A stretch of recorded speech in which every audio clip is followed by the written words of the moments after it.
Good morning. It's Wednesday and it's time for our devotion together. Today we have the story of the Shunammite woman. This is 2 Kings 4:8-37, so it's a little longer passage. And the question is, what does this passage say about justice? One day Elisha went to Shunem, a rich woman lived there. She urged him to eat something, so whenever he passed by, he would stop in to eat some food. She said to her husband, "Look, I know that he is a holy man of God, and he passes by regularly. Let's make a small room for him on the roof. We'll set up a bed, a table, a chair, and a lamp for him there. Then when he comes to us, he can stay there." So one day Elisha came there, headed to the room on the roof, and lay down. He said to his servant Gehazi, "Call this Shunammite woman." Gehazi called her, and she stood before him. Elisha then said to Gehazi, "Say to her, 'Look, you've gone to all this trouble for us. What can I do for you? Is there anything I can say on your behalf to the king or the commander of the army?" She said, "I'm content to live at home with my own people." Elisha asked, "So what can be done for her?" Gehazi said, "Well, she doesn't have a son and her husband is old." Elisha said, "Call her." So Gehazi called her, and she stood at the door. Elisha said, "About this time next year, you will be holding a son in your arms." But she said, "No, man of God, sir, don't lie to your servant." But the woman conceived and gave birth to a son at about the same time the next year.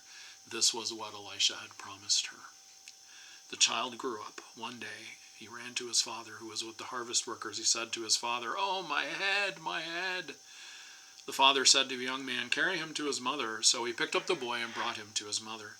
The boy sat on her lap until noon, then he died. She went up and laid him down on the bed for the man of God.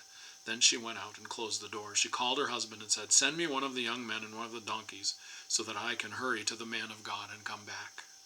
Her husband said, "Why are you going to him today? It's not a new moon or Sabbath." She said, "Don't worry about it." Well, that's interesting. She saddled the donkey, then said to her young servant, "Drive the donkey hard. Don't let me slow down unless I tell you." So she went off and came to the man of God at Mount Carmel. As soon as the man of God saw her from a distance, he said to Gehazi, his servant, "Look, it's the Shunammite woman. Run out to meet her and ask her, 'Are things okay with you, your husband, and your child?'" She said, "Things are okay." When she got to the man of God at the mountain, she grabbed his feet. Gehazi came out to push her away, but the man of God said, "Leave her alone. She's distraught. But the Lord has hidden the reason from me and hasn't told me why." She said, "Did I ask you for a son, sir? Didn't I say, 'Don't raise my hopes'?" Elisha said to Gehazi, "Get ready, take my staff and go. If you encounter anyone, don't stop to greet them. If anyone greets you, don't reply. Put my staff on the boy's face." But the boy's mother said, "I swear by your life and by the Lord's life, I won't leave you." So Elisha got up and followed her. Gehazi went on ahead of him. He set the staff on the young boy's face, but there was no sound or response. So he went back to meet Elisha and told him. The boy didn't wake up. Elisha came into the house and saw the boy lying dead on his bed. He went in and closed the door behind the two of them. Then he prayed to the Lord. He got up on the bed and lay down on top of the child, putting his mouth on the boy's mouth, his eyes on the boy's eyes, his hands on the boy's hands. And as he bent over him, the child's skin grew warm. Then Elisha got down and paced back and forth in the house. Once again he got up on the bed and bent over the boy, at which point the boy sneezed 7 times and opened his eyes. Elisha called for Gehazi and said, "Call the Shunammite woman." Gehazi called her, and she came to Elisha. He told her, "Pick up your son." She came and fell at his feet, face down on the ground. Then she picked up her son and left.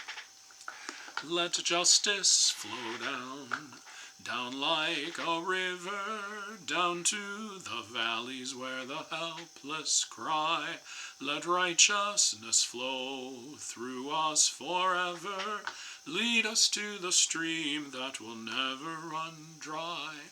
Flow to the mouths of the hungry. Flow to the hands of the poor. Flow to the hearts of the orphans. Heal the wounds of war. Let justice flow down, down like a river, down to the valleys where the helpless cry. Let righteousness flow through us forever, lead us to the stream that will never run dry. Flow to the streets of the homeless, finding no place they can go. Flow to the cells of the prisoners, facing each day alone. Flow through the courts of our nation, guide us in love's decrees. Lead us to streams of salvation, fill our lands with peace. Let justice flow down, down like a river, down to the valleys where the helpless cry. Let justice, righteousness flow through us forever, lead us to the stream that will never run dry.